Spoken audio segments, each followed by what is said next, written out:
다양한 분야의 명사를 초청해 삶의 지혜를 들어보는 시간 지혜다락방. 안녕하세요. 저는 김미진입니다. 인생은 선택의 연속이라고 합니다. 오늘 뭘 입을지, 어떤 것을 먹을지에 대한 사소한 선택부터 어떤 사람과 결혼할지, 어떤 직업을 선택할지와 같은 큰 선택까지 여러분들은 어떤 선택하고 계신가요? 오늘 지혜다락방에서는 인생의 목표를 설정하고 그 목표에 다가가기 위해 최선을 다해서 살고 계신 한 분 모셨습니다. 정향수 가정의학과 전문의 무대 위로 모시겠습니다. 큰 박수 부탁드립니다.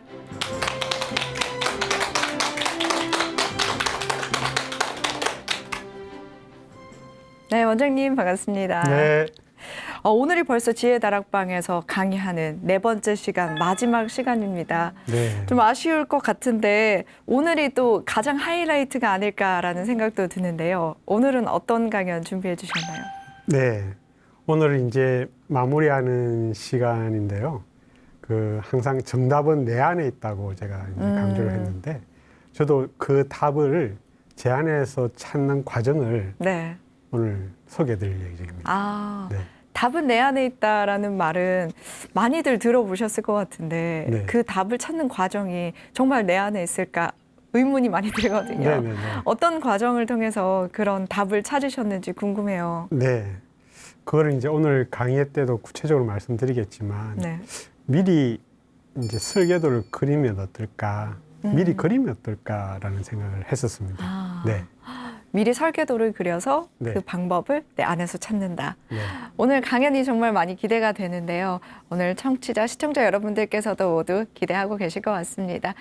계속해서 함께 해주시고요. 정향수 가정의학과 전문의 강의 지금 바로 청해 듣도록 하겠습니다. 큰 박수 부탁드립니다.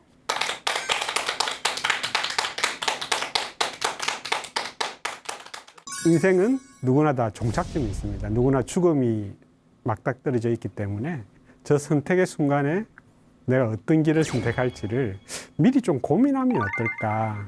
2007년부터 2017년 사이에 10년 동안 자기 자신한테 벌어질 일들 중에서 정말 가슴을 뛰게 하고 또 멋지다고 생각하는 풍광을 이제 그리게끔 만들었습니다. 미리 그려두면 어떤 선택의 상황에 닥쳤을 때 주저하지 않고 하게 되는 것 같아요.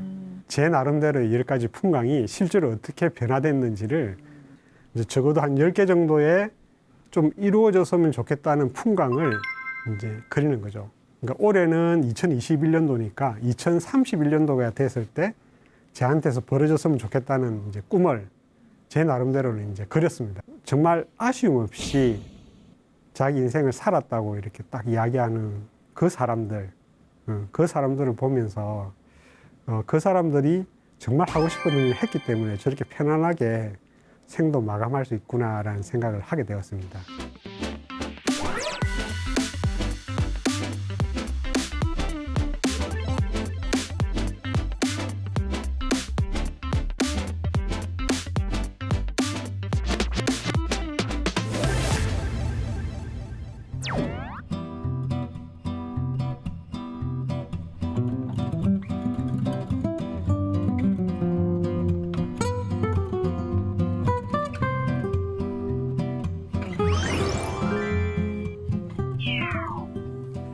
네, 오늘의 주제는 첫 번째 강의했던 정답은 내 안에 있다 다시 돌아와서 이제 그 정답을 제가 제 안에서 찾는 과정들을 여러분들한테 이제 알려드릴 예정이에요. 제가 이 강의를 준비하면서 정말 이렇게 한 10몇 년 동안 제가 했던 것을 돌아볼 수 있어서 굉장히 좋았던 강의 준비였었습니다. 그 과정들을 제가 숨기지 않고 다 여러분들한테 알려드리고 혹시 여러분들도 하시고 싶으시면 각자 해보면 어떨까라는 생각은 듭니다. 네. 정말 우리 김미진 아나운서님이 말씀하셨듯이 인생은 선택의 연속인 것 같아요. 저 꼬마처럼 저 순간에 야 정말 어디로 갈까? 정말 내가 갔던 길이 맞을까? 뭐 시간이 있으면 좀 돌아오면 되지 하는데 인생은 누구나 다 종착점이 있습니다. 누구나 죽음이 맞닥뜨려져 있기 때문에 또 다시 돌아와서는 또 다시 길을 가기에는 인생이 짧잖아요, 그죠? 네. 물론 저 꼬마처럼 시간이 창창하면 모르겠지만 또 우리 인생이란 그렇지 않기 때문에 저 선택의 순간에 내가 어떤 길을 선택할지를 미리 좀 고민하면 어떨까.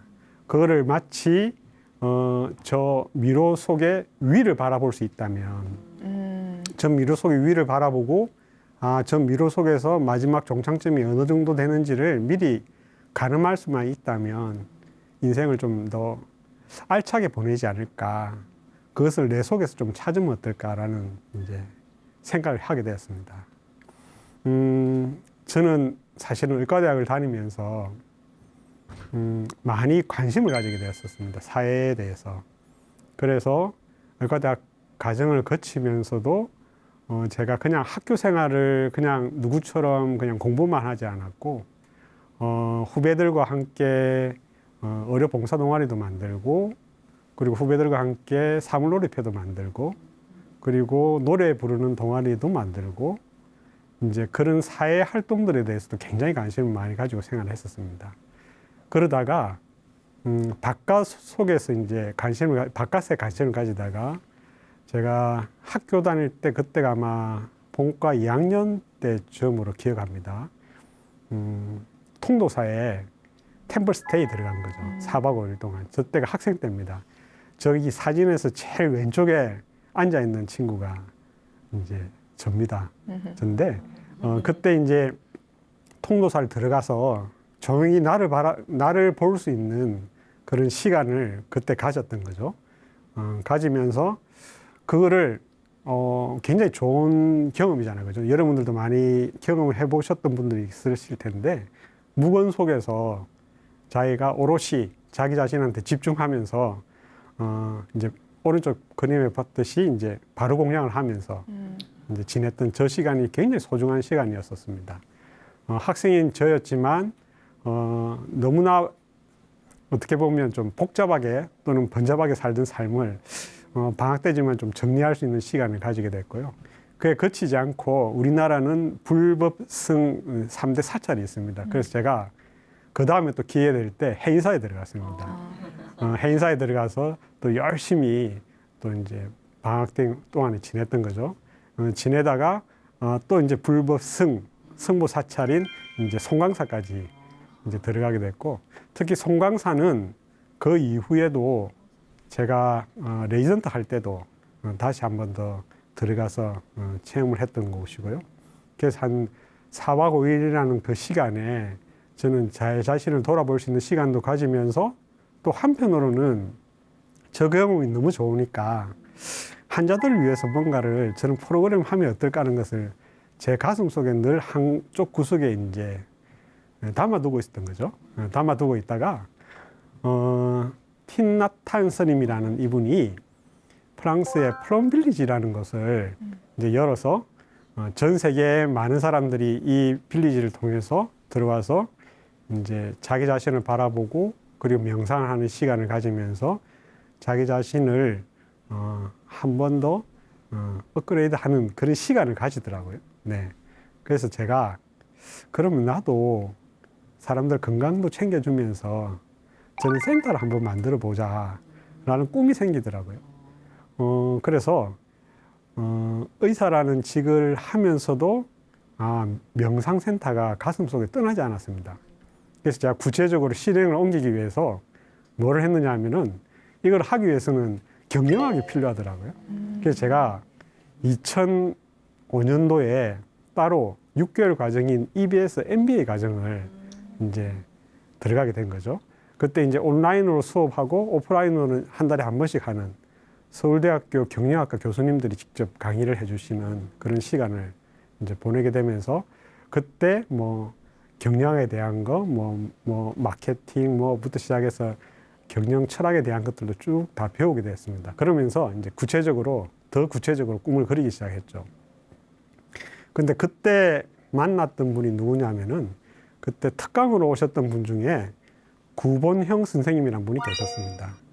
이분은 IBM이라는 회사에 월급쟁이로 꽤 오랜 시간, 한 20년 동안 다니시다가 그 기업을 나오면서 1인 기업이라 그래서 자기가 하고 싶은 일을 스스로 할 수 있게끔 하는 그런 과정들을 본인 스스로가 체험하면서 그 길을 열었던 분입니다.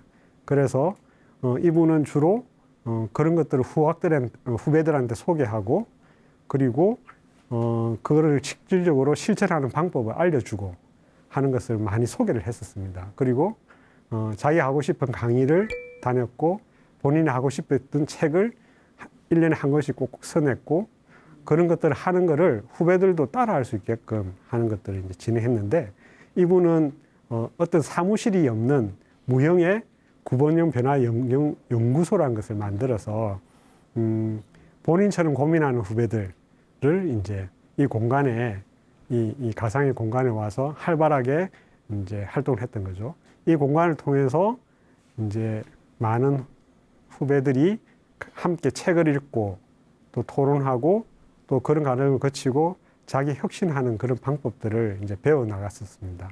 근데 그 과정 중에 하나가 나를 찾아 떠나는 여행이라는 과정이 있는데 이것도 마찬가지로 이제 템플스테이처럼 2박 3일 동안 그 과정을 거치게 됩니다. 물론 이제 그 과정에서 한 2박 3일 동안은 시기는 거의 단식에 준하는 이제 식사를 하게 되고 그리고 자기의 몸을 비우는 과정들을 거치게 됩니다. 비우면서 자기 인생을 한 번씩 과거로 돌아보게끔 만들고 또 미래를 설계하는 과정을 이제 그리게 됐던 거죠. 그 과정들이 이제 함께 할 수 그러니까 그 과정을 이제 설계했던 거는 이분이 쓰셨던 책 중에서 특히 이제 낯선 곳에서의 아침이라는 것을 본인 스스로가 그런 단식 과정을 거치면서 경험했던 거를 이제 소개했던 책인데요. 예. 그런 것들을 이제 같이 함께 진행했던 거죠. 그때 함께 했던 친구들입니다. 각종 다양한 분야에 있는 친구들이 만났습니다. 한 9명 정도가 만나서 그때 당시 양평에 있는 펜션을 따로 빌려서 함께 이제 생활을 했던 거죠. 그 과정들은 이제 다른 사람 이야기를 들어주고는 과정, 그리고 그 속에서 자기 자신이 진짜 누군지 내가 어떤 사람인지를 알아가는 과정, 그리고 그와 함께 내가 어떤 사람이라는 것을 파악했다면 그것을 구체적으로 내 꿈이 진짜로 어떻게 되는지, 미래를 어떻게 설계하는 건지, 그 이제 마칠 때까지 이제 그 2박 3일 마칠 때 각자가 이제 발표를 하게 됩니다. 그거를 발표하는 거는 그때 당시가 이제 2007년도 여름이었거든요. 2007년도 7월 7일부터 7월 9일 그 사이에 제가 같이 함께 했는데, 구체적으로 우리가 2017년도가 되었다고 생각하고 2017년도라는 곳에 타임머신을 미리 타고 가서 2007년부터 2017년 사이에 10년 동안 자기 자신한테 벌어질 일들 중에서 정말 가슴을 뛰게 하고 또 멋지다고 생각하는 풍광을 이제 그리게끔 만들었습니다. 그게 이제 10년 동안에 일어날 수 있는 그런 풍광을 자기가 그리는 거죠, 미리. 그래서 어떻게 보면 미래에 가지 않았는데 미래를 해고한다고는 할까, 그런 개념이거든요. 예, 그래서 제가 그때 마치고 나오면서 이제 그때 발표했던 제 나름대로의 10가지 풍광이 실제로 어떻게 변화됐는지를 오늘 이 자리에서 여러분들하고 보여드리겠습니다. 네. 첫 번째 풍광이 뭐였느냐 하면은, 제가 대학 때도 노래를 좋아했었고, 그걸 잊고 지내다가 그때 1년에 한 번씩 청년의사라는 신문사에서 주관하는 의사 가요대전이라는 게 있어요. 그거를 이제 예선전을 치르는 곳인데, 그게 이제 제가 고향이 부산이니까 부산에 내려가서 우리 부모님들이 앞에서 한번 노래를 불러보자. 근데 노래 제목은 제가 부산이라서 제가 지었던 시, 부산 대신동에 가면이라는 그 시를 이제 곡을 붙여서 나가보자 라고 생각을 했었습니다. 그래서 제가 그 꿈을 이제 그렸던 거죠. 그때 7월 21일 날 이제 토요일 날 오후 3시에 부산 예선전이 하는 그 시간에 이제 지금도 이제 가정학과 교수를 하고 있는 한승호 교수랑 같이 이제 같이 부르자 해서 제가 미리 내려가서 이 친구랑 열심히 이제 그 전날 연습을 해서 같이 이제 노래 대회 나갔던 거죠. 이 부산 대신동의 가면이라는 노래가 그게 이제 시장통이 밑에 있거든요. 그러니까 거기 시장통에 가보니까 어떤 할머니가 옛날이나 지금이나 똑같은 가격에 부침개를 파시는 거죠. 그때 당시에만 하더라도 부침개가 예를 들면 다른 곳은 뭐 한 2, 3천 원 했으면 이분은 항상 900원. 정말 싼 가격에 이렇게 파시는 거예요. 그것도 허리 꼬부라진 할머니가 그때 당시 한 85세 이 정도 되셨을 것 같은데 누구에 굴하지 않고 그렇게 파시는 거예요. 이제 그분의 그 손맛을 제가 잊지는 못하겠더라고요. 그래서 제가 우리 어머니가 또 이제 속이 아플 때마다 부산 대신동에 가면 어느 의원에 가시는데 이분도 그 할아버지 의사가 계셨는데 그 할아버지 의사가 그렇게 이제 진료를 해주시는 거예요. 그래서 저도 그는 할아버지 의사를 좀 닮고 싶다는 내용으로 이제 노래 가사를 제가 지었었는데 그거를 이제 우리 어머니 아버님이 그리고 장인 장모님이 보는 앞에서 이제 불렀던 거죠. 그게 이제 2007년도입니다. 이광경입니다.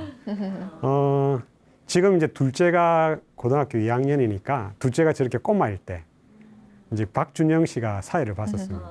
사회를 보고 제가 이제 뽑기를 하다 보니 첫 번째 나오게 돼서 이제 후배가 약간 실수를 하긴 했는데 그래도 이제 멋지게 했다고 감투상을 받았습니다. 감투상을 받고 그게 인연이 돼서 제가 이제 사는 곳이 분당인데 분당에 이제 아버지 합창단에 들어가서 한 5년 정도 이제 노래를 같이 함께 불렀었습니다. 그래서 제가 첫 번째 저 꿈은 바로 이룰 수 있었습니다. 네. 두 번째 꿈은 제가 22세기에는 재테크가 아니고 자기의 삶을 좀 조정하는 그런 의료 연구소를 만들자, 생테크 연구소를 만들자 하고 제가 이제 빼기 더하기를 좋아해서 자연 치유 프로그램인데 빼기 더하기 클리닉을 좀 해보자라는 꿈을 가지고 저랑 친한 대구에서 이제 한옥을 짓고 유방암 환자를 보고 계시는 임재양 원장님과 함께 그런 것들을 해보자고 이제 제가 저렇게 꿈을 그렸던 거죠. 그랬는데 제가 그 이후에 실질적으로 지난 시간에 소개해드렸던 그 프로그램 KBS 생로병사에서 했던 그 프로그램을 그 뒤에도 서울대 보안통합의학 연구소를 통해서 꾸준하게 제가 한 10여 년 동안 이제 저분들을 대상으로 참가자들을 대상으로 요리를 가르쳐주고 하는 프로그램을 진행을 했었습니다. 했었고 물론 이제 유방암 환자들만을 대상으로 하지는 않았지만 저게 머릿속에 거렸기 때문에 제가 저런 프로그램을 진행을 할 수 있었던 거죠. 그 뒤에 이제 다른 꿈 중에 하나가 그때 당시에는 스마트폰이 없었습니다. 2007년도만 하더라도. 여러분들이 지금 갖고 있으신 스마트폰이 아주 옛날부터 사용하는 거라고 생각하지만 2007년도만 하더라도 그때는 휴대폰이 있었습니다. 휴대폰이 있었는데 사람들이 휴대폰을 가지고 다들 그때 당시에도 이제 휴대폰만 쳐다보고 있어서 제가 휴대폰을 명상하는 기계로 만들면 어떨까라는 생각을 가지고 있었습니다. 그래서 이제 제가 개발한 휴대폰을 기술료를 받고 삼성전자에 팔면 어떨까. 그리고 그 남은 돈을 어떻게 기부하면 어떨까라는 생각을 가지고 있었습니다. 그래서 이 지하철 공간에서 사람들이 그냥 멍청하게 있거나 휴대폰 보는 시간에 저 기계를 이용해서 저 휴대폰이 오락가는 기계나 이런 게 아니고 명상하는 기계로 변하고 그리고 사람들을 건강하게 만드는 기계. 그래서 제 나름대로 이름 지었던 게 휴대폰 안에 아날로그, 명상이 들어가 있다는 의미를 잡고 그리고 내 마음을 편안하게 해준다는 의미로 휴안아라고 이제 이름을 붙였던 거죠. 근데 이 꿈은 계속 진행 중입니다. 사실은. 삼성전자의 기술료를 받고 팔지는 못했고요. 계속 진행 중입니다. 진행 중인 게 지금은 스마트폰이 나왔기 때문에 제가 이제 그 우리나라 시장의 한 70%를 차지하고 있는 그 체지방 측정, 가정에서 체지방을 측정할 수 있는 기계입니다. 이게 애플이라는 기계인데요. 가정에서도 쉽게 측정할 수 있는 기계인데 이 기계는 이제 사용하는 사람들이 엄청나게 많거든요. 그래서 이 사람들 대상으로 지금 앱을 식이 조절하는 거, 명상하는 거, 그리고 요가하는 거, 그리고 이제 운동하는 것들을 다 한꺼번에 녹여내서 그 속에서 이제 사람들이 쉽게 그 방법을 배워서 할 수 있는 것들을 지금 열심히 개발하고 있고, 저는 또 이제 시기에 대한 것들도 여기에 많이 이제 소개를 할 예정입니다. 그래서 한편으로는 또 바로 실행은 안 됐지만 지금도 ING라는 사실을 소개합니다. 그리고 제가 첫 번째 시간에 소개해드렸던 그 독거노인 방문 진료하면서 제가 경험했던 그 노인 운동은 실제로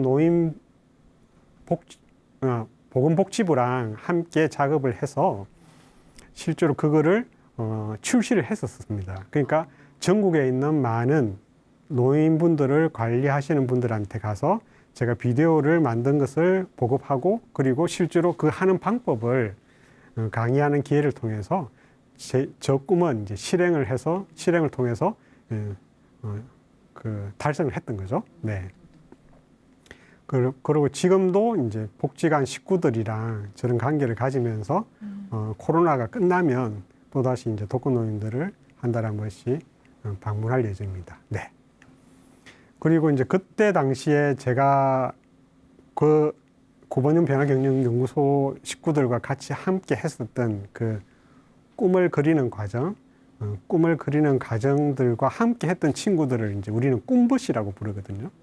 그러니까 꿈을 함께 그렸던 친구들이라 그래서 그게 이제 많은 기수들이 이제 쌓이게 됐는데, 그 꿈벗이라고 이름 지어지는 그분들한테 제가 꿈을 이루는 것도 건강을 해야 이룰 수 있기 때문에 이 친구들한테 건강을 제대로 챙기는 방법을 좀 도와줘야 되겠다는 생각을 그때 이제 저런 도움 이름으로 이제 제가 그렸더라고요. 근데 실제로 그거를 지금 실천을 하고 있습니다. 제가 이제 여기가 우리 병원인데요.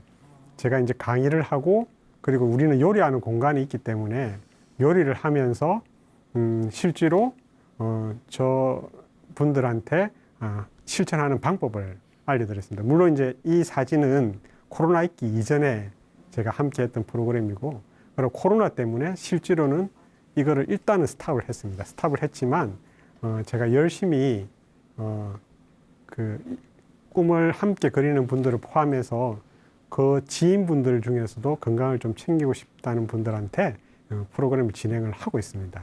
네. 그 다음에 이제 건강을 위해서 그때는 산악자전거를 탔었습니다. 그 분당에 있는 뒤쪽 산을 산악자전거를 타면서 이제 했는데, 그때 산악자전거랑 그리고 이제 등산 가는 거랑 이렇게 꿈을 그렸더라고요. 그런데 지금은 산악자전거를 타지는 않고 그냥 병원을 출퇴근할 때 이용하거나 또는 가족들하고 여행할 때 그때 이제 이용을 하게 됩니다. 그리고 이제 산행도 계속 하고 있는 거죠. 네.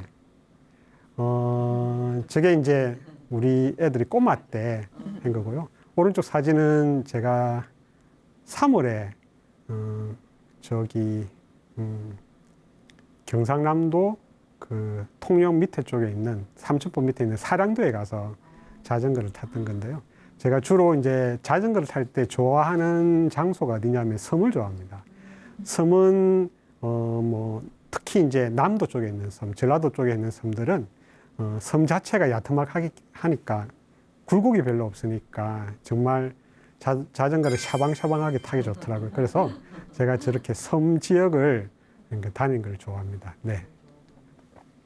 그리고 이제 왼쪽 사진은 저랑 한 18년 지기로 지금도 만나고 있는 분이랑 이제 가끔씩 만나서 산행도 하고 또 자전거도 타고 하면서 지내는 분이고요. 그리고 오른쪽 사진은 저랑 함께 이런 시기를 포함해서 새로운 의학에 대해서 공부하는 임상영양학교 식구들입니다.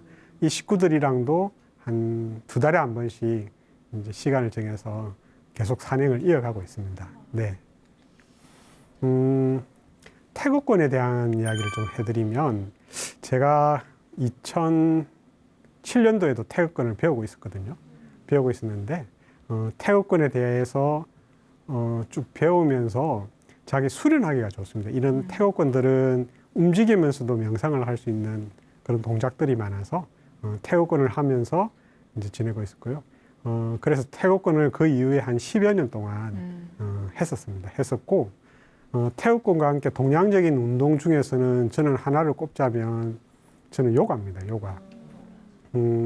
지금은 이제 태극권보다는 새벽에 그냥 미리 이제 병원에 출근하기 전에 그냥 한 시간 반 정도 병원 근처에서 요가를 하고 있습니다. 요가를 하고 있는데, 따로 시간을 낼 수 있는 시간이 출근 시간에 차가 막히고, 그리고 그 시간을 그냥 허비하는 것보다는 미리 차 안 막힐 때 가서 네, 운동을 하는 시간을 가지니까 좋아서 지금 다시 요가를 시작한 지는 한 1년 정도 됩니다. 1년 정도 되고, 그 요가 시간이 저한테는 굉장히 소중한 시간이었던 것 같아요. 네.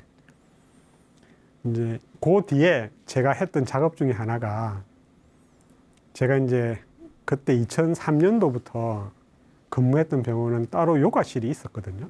요가실이 있어서 제가 이제 일주일에 한 번씩, 그때 당시에는 일주일에 한 번씩 의료진들 대상으로 요가를 가르쳐 주는 선생님이 계셨는데, 그 선생님 덕분에 이제 제가 요가를 배우면서 제가 저거는 포스트를 만들었습니다. 그래서 제가 만들어서 이제 의사들이 대부분 다 환자를 챙겨준다고 몸꽝인 경우가 많거든요. 그래서 몸꽝인 의사들도 좀 따라했으면 좋겠다 해서 몸꽝 주치도 할 수 있는 요가 24시라 그래서 제가 저거를 만들고 그때 당시 이제 비디오로 제작해서 가정의학과 의사회 학술이사를 했던 그때 당시에 전국에 있는 의사들한테 많이 배포를 했었습니다. 그래서 환자들을 위한 요가, 의사들도 할 수 있는 요가를 저렇게 만들어서 실천을 했었던 거죠. 네. 그 다음에 제가 유일하게 이루지 못한 꿈 중에 하나가 사실은 가족 여행이었는데, 저 꿈은 좀 크게 그렸었습니다. 아예, 그러니까 큰 딸이 중학교 들어가기 전에, 그리고 작은 딸이 초등학교 들어가기 전에 딱 1년간 비워서 무조건 안식년을 가시면서 1년 동안 세계 일주를 하자. 네. 근데 저는 이제 준비를 다 했습니다. 1년 동안 쓸 경비를 그동안에 마련했고, 그리고 이제 같이 가자 했는데, 이제 이제 같이 함께 하시는 분들도 반대를 할 수가 있잖아요. 같이 사는 와이프가 반대를 해서 결국 이제 실행을 못 했는데, 여하튼 이제 그때 당시에 저런 꿈을 이제 그렸었던 겁니다. 네. 그랬는데, 네. 실패했고, 최근에 이제 한 2달 전인가? 네. 동해안에 놀러 가서 찍었던 우리 가족입니다. 큰 딸, 작은 딸 이렇게 있습니다. 네. 그러고 그때 당시에 꿈 중에 제가 대안학교에 대해서 관심을 가지게 됐습니다. 물론 이제 그때가 애가 이제 초등학교 네, 그 즈음이었었으니까 좀 자유롭게 좀 키워보자. 좀 정규 과정보다는 좀 학원에 다니고 이런 것보다는 좀 자연과 벗하면서 이렇게 하는 과정들을 좀 해보자 하는 식으로 해서 그때 당시 발드로프 교육을 추구하는 그 하남에 있는 푸른숲 학교라는 곳에 이제 보내게 되었습니다. 그때 이제 심사숙고를 해서 보내게 됐고, 큰애가 이제 초등학교 때 이제 재미나게 다녔던 곳이고, 그 교과 과정들이 이제 거기가 자연하고 함께 하고 있었기 때문에 그 내과에 가서 도룡농도 잡고, 그리고 자연 속에서 이제 수업을 했었던 거죠. 남들이 하는 무슨 영어 유치원이라는 것도 안 다녔고요. 그리고 또 무슨 과외라든지 이런 것들도 안 하고 초등학교 과정을 이렇게 마쳤고, 그리고 이제 계절이 되면 봄철에는 저렇게 모내기를 학생들한테 시키고, 중간중간에 이제 뭐가 얼마나 잘 자라는지, 자연이 어떻게 소중한지 이런 것들도 체험하는 시간을 가지고, 또 이제 벼베기를 하는 시절인 가을이 오면 그때 이제 학부모들도 같이 가서 추수를 하면서 함께 막걸리를 한 잔씩 하면서 지냈던 저 시간인데, 지금도 제가 가끔씩 지금 대학생이 된 큰딸한테 물어보면 그 시간이 참 소중한 시간이었다고 이야기하더라고요. 물론 이제 저런 과정들이 쭉 지속돼서 이제 저게 끝까지 교과 과정으로 이어지면 되는데, 아직은 제가 볼 때는 실험적인 단계가 많아서 분명히 우여곡절은 있었습니다. 우여곡절은 있었는데 함께 했던 저 시간은 굉장히 소중했던 시간이었다고 생각을 합니다. 네. 그리고 이제 오직 모를 줄을 알 뿐이라는 저 제목을 또 붙였더라고요. 그때가 2007년도인데 제가 사실은 2005년도부터 하도 공부하는 데 이제 인연이 됐습니다. 인연이 됐던 거는 그때가 교대역 근처였으니까 거기가 이제 근처에 법원이 있었습니다. 법원이 있어서 거기 법원에 계시는 그때 당시 계셨던 가정법원장님 하셨던 송경 원장님을 우연하게 그냥 아주 단순한 문제로 그냥 진료를 보게 됐는데 이분이 이제 다니는 절에 저를 이제 소개를 했던 거죠.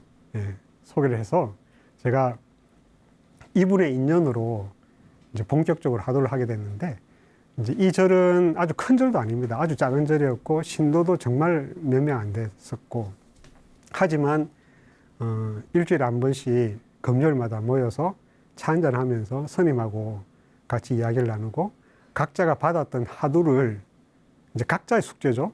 다 다릅니다. 하두가 먼저 나간 사람도 있고 또 처음 하는 사람도 있는데 그 하두를 받아서 일주일 동안 열심히 이제 궁리를 하다가 그 다음 주에 가면 이제 다시 스님을 찾아뵙고 이제 답을 하는 거죠. 그 과정을 꽤 오래 했습니다. 꽤 오래 했고 하면서 이제 그때 당시에 저 말을 썼더라고. 오직 모를 줄을 알 뿐이라는 말을 썼는데 지금 제가 저걸 봐도 참 괜찮게 썼다. 확실히 저건데 참 괜찮게 저 때도 표현을 했구나라는 생각이 들었습니다. 왼쪽에 계신 분이 이제 스님이신데 지금은 이제 80 한 4, 5세 되셔서 많이 이제 나이가 드셨고요. 하지만 이제 저랑 함께 인연을 맺었던 저보다 이제 24살 위이시거든요. 저 송경 원장님 지난주에 이제 우리 병원에 찾아왔을 때 제가 잠시 뵙고 또 이야기를 나눴던 사진입니다. 저는 저보다도 인생을 먼저 살고 저보다도 또 먼저 하셨던 분들을 다행히 아주 슬기롭게 잘 만났던 것 같아요. 저분들 덕분에 또 제가 공부를 잘 할 수 있는 계기가 되었던 것 같고요. 그리고 이 모든 것들이 제가 볼 때는 미리 그려두면 어떤 선택의 상황에 닥쳤을 때 주저하지 않고 하게 되는 것 같아요. 그거를 뭐 고민하고 이걸 할지 말지 고민을 별로 안 하는 것 같고요. 그래서 그게 미리 그리면 좋은 점이지 않을까라는 생각이 듭니다. 참고로 저기 오른쪽에 계시는 저 송기용 원장님은 지금 현재 102세 되셨나? 김형석 철학자 혹시 아십니까? 네. 그분은 이제 기독교신데 이제 사위는 불교입니다. 불교인데 그분의 사위예요. 네, 사위인데 그러니까 기독교이신데도 불구하고 불교적인 자기 나름대로의 생각이 확실하게 갖고 있으시니까 종교하고 상관없이 이렇게 장가를 가서 할 수 있었던 거죠. 그리고 지금도 이제 장인 어르신하고 만나서 그걸 떠나서 철학에 대해서도 이야기하시고 하십니다. 최근에는 제가 유식학에 대해서 관심을 가지고 그러니까 제가 했던 화두랑 그리고 유식학에 대해서 또 살펴볼 수 있는 그런 기회를 가지고 있습니다. 네. 제가 2021년도부터 올해가 이제 21년도잖아요. 이 작업을 제가 거의 매년 하고 있거든요. 그러니까 2007년도부터 시작하면 2008년도, 2009년도, 2010년도 계속 이제 하면서 제 일기장에 전자노트에다가 이제 기록을 해 놓은 겁니다. 이제 적어도 한 10개 정도의 좀 이루어졌으면 좋겠다는 풍광을 이제 그리는 거죠. 그러니까 올해는 2021년도니까 2031년도가 됐을 때 저한테서 벌어졌으면 좋겠다는 이제 꿈을 제 나름대로는 이제 그렸습니다. 그렸는데 제가 이제 그린 거를 보니까 이래저래 하다 보니까 제가 삶의 본질에 대해서 좀 다가가고 싶은 생각이 많은 것 같아요. 그래서 공부하는 모임이 한 4-5가지는 되는 것 같아요. 저 불교 공부 모임뿐만 아니고 제가 정신과 김경식 원장님하고 함께 또 만나서 공부하는 거. 그래서 공부 모임이 이렇게 저렇게 많아졌습니다. 많아졌는데 공부가 나이가 들수록 좀 더 재미있어진다라는 느낌도 들고, 여하튼 제 풍광 안에 저 공부 모임이 꽤 많이 이렇게 차지하고 있더라고요. 그리고 제가 첫 책을 쓰고, 제가 첫 책 쓴 그 대목에 좀 괜찮은 곳에 기부를 하고 싶다는 그 말을 썼었거든요. 그런데 그게 그래도 첫 책이 한 4판이 나오면서 인쇄가 그래도 그 500만 원 넘게 이렇게 나와서, 그래서 그거를 제가 이제 종교는 다르지만 저랑 함께 공부했던 어떤 의사 선생님이 캄보디아에 의료봉사를 한 2년째 가 있거든요. 이제 그 선생님한테 제가 이제 기부를 하게 됐습니다. 기부를 하게 됐는데, 그렇듯이 이제 인생을 어느 정도는 되니까 어느 순간인가 이제 어느 정도 되면 적정한 시점에 이제 기부를 하면서 살아야 되겠다라는 생각이 들고, 그게 제가 펼치는 꿈 중에서 그게 정말 괜찮게 풀린다면 저는 저것도 참 괜찮겠다라는 생각이 들었습니다. 그리고 또 하나의 꿈은 이제 계속적으로 운동을 해 나가야 되겠다라는 꿈을 항상 제 꿈에다가 넣고, 그리고 가족과 함께하는 시간을 어떻게 보낼 것인가, 그것들도 항상 꿈에 들어가 있습니다. 그리고 이어서 제가 이제 경험도 쌓였으니까 이제 구체적으로 조금 더 실천을 할 수 있게끔, 요리하는 의사로서 조금 더 많은 사람들이 실천하게 할 수 있게끔 하는 거를 또 이제 책 쓰기 작업들도 이제 계속 이어나갈 생각입니다. 계속 이어나가서 적당한 시점에는 많은 사람들이 혜택을 받을 수 있게끔 제 나름대로는 저런 작업들을 이제 해 나가는 거죠. 그래서 제가 저거를 어떻게 쓰느냐 하면은 3인칭 현재 시점으로 씁니다. 예를 들면 근원이라고 쓰는 거죠. 근원 몇 년, 몇 월, 며칠 뭐라는 책을 펴냈다. 그리고 책을 펴낸 기념으로 교보 빌딩에서 출판 기념회를 하고 있다. 이런 식으로 이제 아주 구체적으로 그렇게 쓰게 됩니다. 쓰게 되면 어느 순간인가 그게 다가오면 그걸 하면 되는 거죠. 하면 되는 건데, 제가 호스피스 환자들을 보면서 이제 마지막에 왔을 때 정말 아쉬움 없이 자기 인생을 살았다고 이렇게 딱 이야기하는 그 사람들을 보면서 그 사람들이 정말 하고 싶은 일을 했기 때문에 저렇게 편안하게 생도 마감할 수 있구나라는 생각을 하게 되었습니다. 그래서 여러분들도 혹시 지금 이 시간 이후에 저런 꿈을 그리고 싶다면 좀 미리 그리면 어떨까? 우리는 단지 그리지 않았기 때문에 실현되지 않는 건 아닐까, 그런 생각을 합니다. 그래서 지금 당장 펜을 갖고 있으시다면 아주 좋은 곳에 이제 여행을 가서 편안한 상태에서 자기 인생을 지금까지 어떻게 살았는지, 내 인생을 한 번은 돌아볼 수 있는 기회를 한번 가지시고, 가지고 난 뒤에 자기가 어떤 점이 잘할 수 있고 나의 강점은 무엇이고 나는 무엇을 하면서 살 것인지를 다시 한 번 더 되돌아보고 그거를 이제 써보는 거죠. 지금 현재 자기 나이가 40세라면 50세로 가서, 또는 60세면 70세로 가서 그 한 10년 동안 이 정도는 내 인생에 있어서 벌어졌으면 좋겠다. 저는 황당한 일이라도 괜찮다고 생각하거든요. 그런 일이 벌어졌다면 좋은 일을 그려보면 어떨까라는 생각을 합니다. 혹시 제 경험담이 여러분들의 인생을 그리는데 도움이 됐다면 저로서는 너무너무 기쁜 일이라고 생각합니다. 강의를 들어줘서 너무 감사합니다.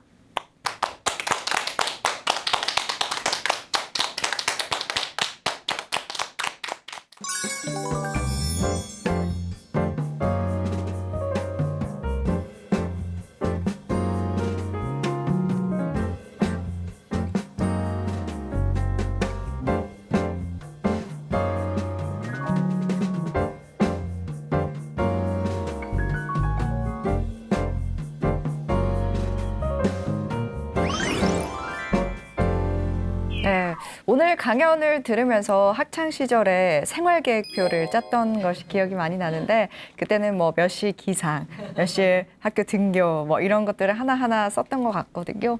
근데 인생 계획서에서는 우리가 뭘 유의하면 좋을지 좀 한마디 조언을 좀 부탁드리겠습니다. 네. 그 방학 되기 전에 네. 누구나 다 생활 계획표를 아마 그렸을 겁니다. 네.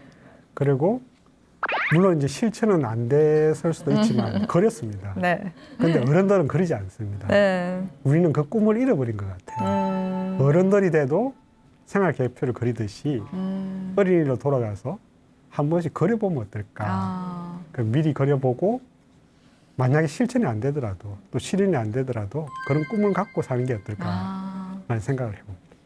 맞아요. 사실 생활계획표를 짤 때 이걸 제가 다 실천할 수 있을 거라고 짜지는 않거든요. 네. 인생 계획서에서도 계획표에서도 우리가 모든 걸 다 실천하겠다라는 욕심보다는 하고 싶은 것을 위주로 하나씩 하나씩 써보면 어떨까 이런 생각이 들어요. 네.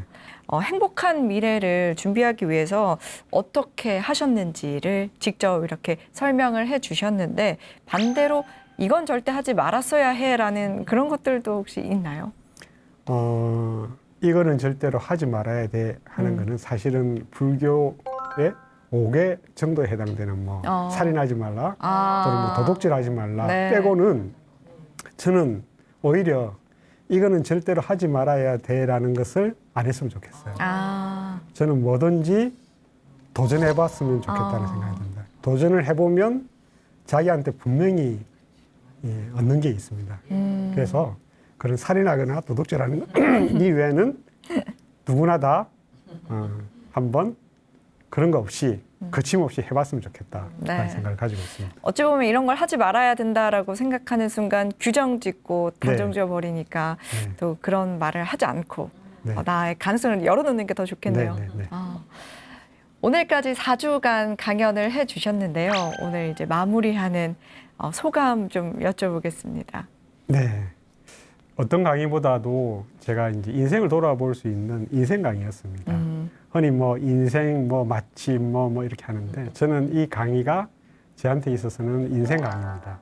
왜냐하면은 제가 아버님을 다시 한 번 더 이렇게 이 강의를 통해서 만나볼 수 있게 됐고 또 늘 저를 그냥 지켜보시면서 늘 저를 마음속으로만 응원을 해주셨던 우리 어머니한테 이 방송을 전할 수 있어서 제 개인적으로 너무 뜻깊은 강의였습니다. 감사합니다. 네. 강연을 들으면서 보다 건강한 삶 그리고 또 미래를 준비해가는 행복한 삶을 준비할 수 있겠다라는 생각을 많이 했는데요. 오늘 시청자 여러분들께서도 아마 그런 생각 많이 하실 것 같습니다. 가장 중요한 것은 실천이라는 거 잊지 마시고요. 오늘 강연 잘 기억하셔서 행복한 삶을 계속해서 만들어 나가시면 좋겠습니다. 오늘 함께해 주신 여러분 고맙습니다.